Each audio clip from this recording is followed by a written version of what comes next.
नमस्कार, स्वागत है आपका। और आप देख रहे हैं कल की तैयारी, एक ऐसा शो जहां पर हम कल के बाजार की एडवांस में आपकी तैयारी कराते हैं। याद रखिए, इस शो में हम आपके सवालों को भी शामिल करते हैं। यूट्यूब पर अपने सवाल फटाफट से भेजिए। जो सवाल आज आप पूछेंगे उन सवालों के जवाब कल की चर्चा में दिए जाएंगे। तो यूट्यूब पर कमेंट मोतीलाल ओसवाल, नेहा पोद्दार जुड़ चुकी हैं।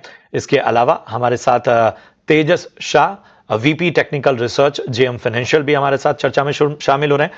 तेजस, आपका भी बहुत बहुत स्वागत था। मैं आप दोनों के पास बारी बारी से आऊंगा, लेकिन जरा बाजार का एक चेक ले लेते हैं।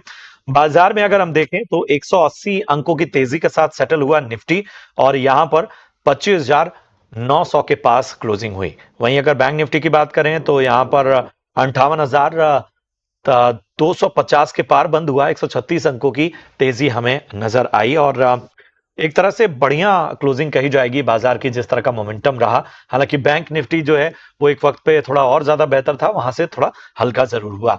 तो तेजस, ये जो बाजार जिसने कहीं ना कहीं बिहार के एग्जिट पोल्स और अर्निंग्स के जो नंबर्स आए कई कंपनियों के, दिग्गजों के, उसको एक तरह से सपोर्ट किया, इन सब के बीच में कहाँ जाते देख रहे हैं कल बाजार को?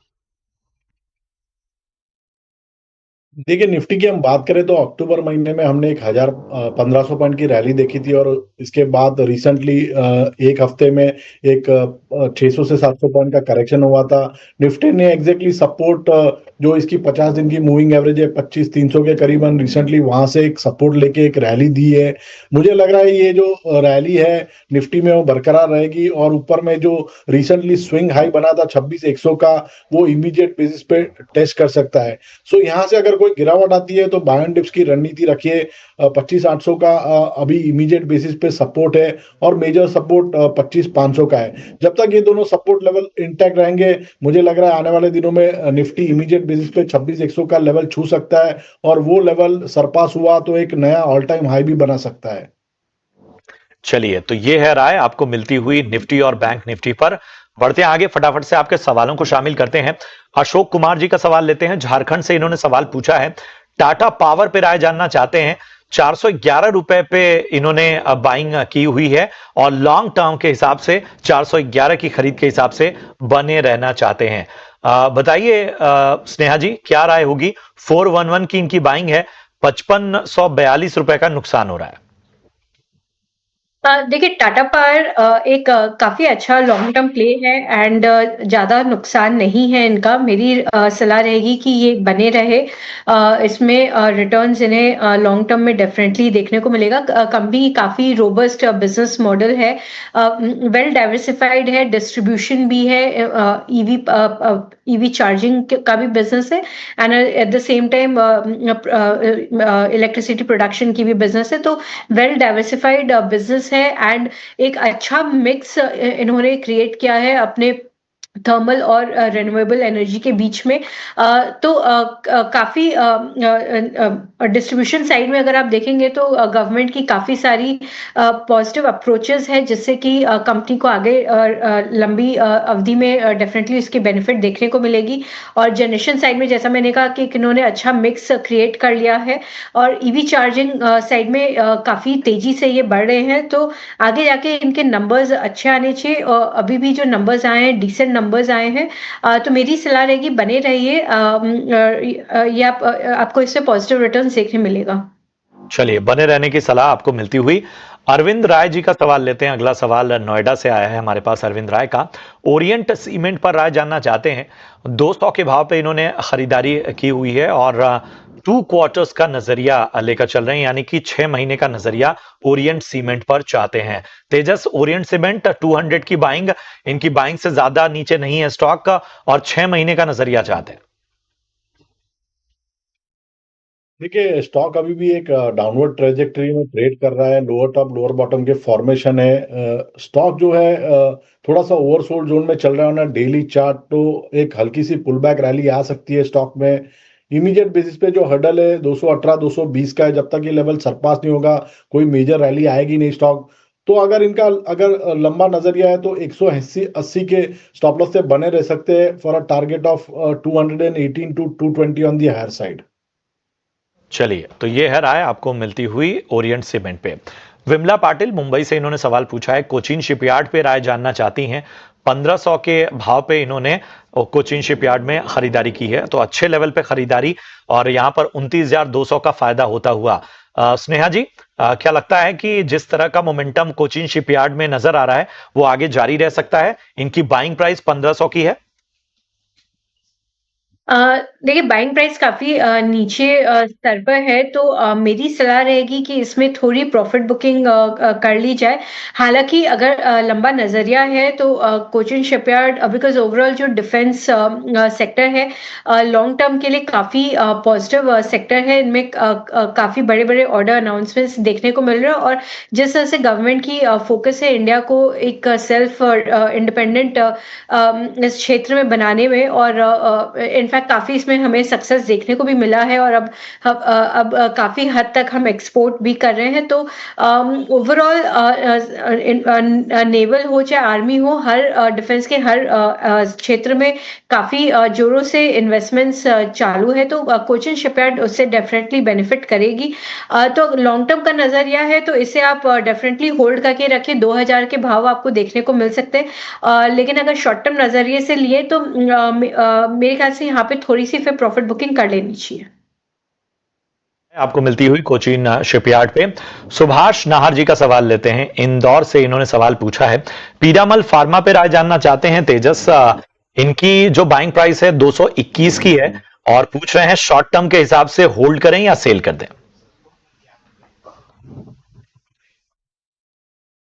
देखिए पिरामल फार्मा की बात करें तो स्टॉक एक कंसोलिडेशन मोड में चल रहा है। नीचे में जो सपोर्ट है वो है करीबन 187 से लेके 190 के करीबन और एट द सेम टाइम 209 210 एक अहम रेजिस्टेंस जोन है। जब तक ये लेवल सरपास नहीं होगा, कोई बड़ी तेजी की उम्मीद ना करे तो जो हिसाब से अभी चार्ट स्ट्रक्चर है थोड़ा सा रेंज बाउंड है तो मैं उनको होल्ड करने की सलाह दूंगा अभी with a stop loss below 187 और इमीडिएट बेसिस पे इसका जो लक्ष्य बैठ के आ रहा है वो आ रहा है 208 210 का। वहां पे फिर से एक बार रिव्यू लेना पड़ेगा। तो एक विशेष रणनीति आपको पीरामल फार्मा पे इस वक्त मिलती हुई। रतन हंसराज जी का सवाल लेते हैं, चित्तौड़गढ़ राजस्थान से इन्होंने सवाल पूछा है, बजाज हाउसिंग फाइनेंस के 150 शेयर हैं, 148 की इनकी बाइंग प्राइस है और यहां पर जो है वो राय जानना चाहते हैं कि आखिर क्या किया जाए क्योंकि यहां पर इनको लगभग 6000 का नुकसान होता हुआ।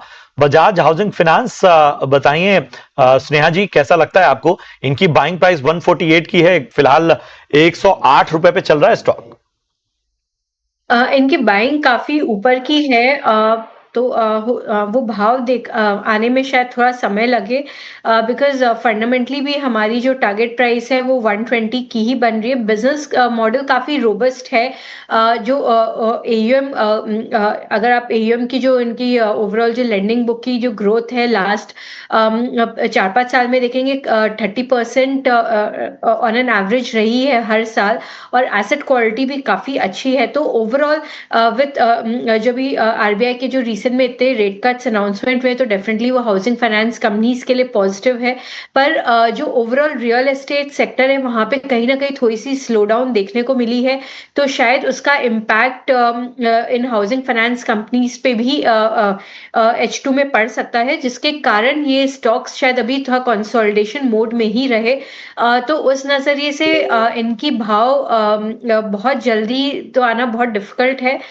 तो क्या उनका नज़रिया है उसके बेसिस पे इन्हें कॉल लेना पड़ेगा। शॉर्ट टर्म का नज़रिया है तो लॉस बुक करना पड़ेगा। अदरवाइज़ लॉन्ग टर्म के लिए मैंने अगर 1 ईयर से बेसी का नज़रिया है तो इसे होल्ड किया जा सकता है। तो लॉन्ग टर्म का नजरिया रखिए तो आप बने रह सकते हैं।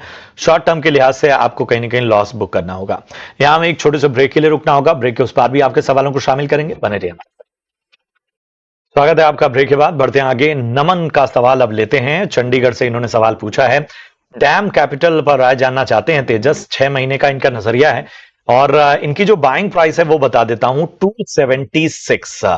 डैम कैपिटल 276 की इनकी बाइंग, 3365 रुपए का नुकसान, आज लगभग 2.5% ऊपर।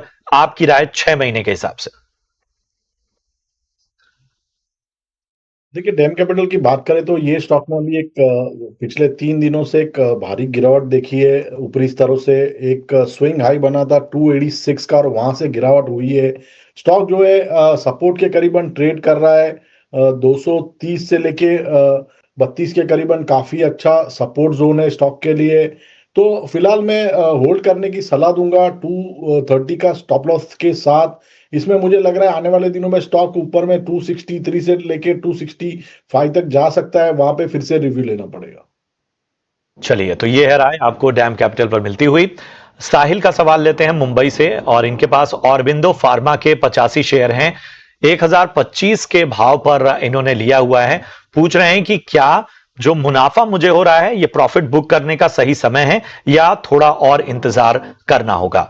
बताइए स्नेहा जी, ऑरबिंदो फार्मा 1085 का इनका बाइंग प्राइस है और फिलहाल फायदे में है। प्रॉफिट बुक करना चाहिए या बने रहें? देखिए मेरे ख्याल से ये थोड़ा-सा और वेट कर सकते हैं because US India trade deal अगर सून अनाउंस होती है तो फार्मा स्टॉक्स के लिए वो पॉजिटिव रहेगा। तो अगर बहुत बड़ी पोज़ीशन है तो पार्शियली प्रॉफिट बुकिंग कर ले, नहीं तो थोड़ा-सा वेट कर ले। शायद इनमें और मोमेंटम देखने को मिल सकता है। और वेट कर लीजिए, इंडिया यूएस ट्रेड डील जिसके काफी पॉजिटिव संकेत हैं उसका इंपैक्ट भी देखने को मिलेगा। हम बढ़ते हैं आगे। मोनिका शुक्ला का सवाल लेते हैं प्रयागराज से, और यहां पर जो है वो इनके पास रेस्टोरेंट ब्रांड एशिया के शेयर हैं और 300 शेयर खरीदे हैं 105 के भाव पे। फिलहाल यहां पर वो नुकसान झेल रही हैं और अच्छा खासा नुकसान इनको हुआ, आधा हो चुका है ये स्टॉक का। तेजस, क्या आपके कवरेज में है रेस्टोरेंट ब्रांड्स एशिया? देखिए, रेस्टोरेंट ब्रांड इंडिया की बात करें तो स्टॉक एक अंडर परफॉर्मर रहा है इन द रीसेंट टाइम, और तकनीकी रूप से देखेंगे तो stock lower top lower bottom की फॉर्मेशन बना रहा है, प्लस जो शॉर्ट टर्म और लॉन्ग टर्म मूविंग एवरेज के नीचे ट्रेड कर रहा है। इसका जो लॉन्ग टर्म सपोर्ट है वो 5960 के करीबन है, जहां पे मुझे लग रहा है वहां तक ये स्टॉक जा सकता है। वहां पे एक बार फिर से रिव्यू लेना पड़ेगा। ओवरऑल चार्ट स्ट्रक्चर वीक है, तो यहाँ से अगर कोई पुल बैक रैली आती है अराउंड 75 टू 80 लेवल, तो वहां पे एग्जिट करना चाहिए। चलिए, ये है राय आपको मिलती हुई। अरविंद ओझा का सवाल लेते हैं, नागपुर महाराष्ट्र से सवाल है इनका। मैरिको के शेयर हैं इनके पास 670 के एवरेज प्राइस पे। 265 शेयर इन्होंने होल्ड किए हुए हैं।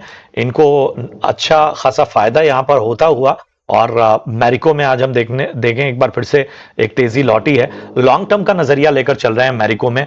स्नेहा बताइए, 670 की इनकी बाइंग है, क्या करना चाहिए लॉन्ग टर्म के हिसाब से?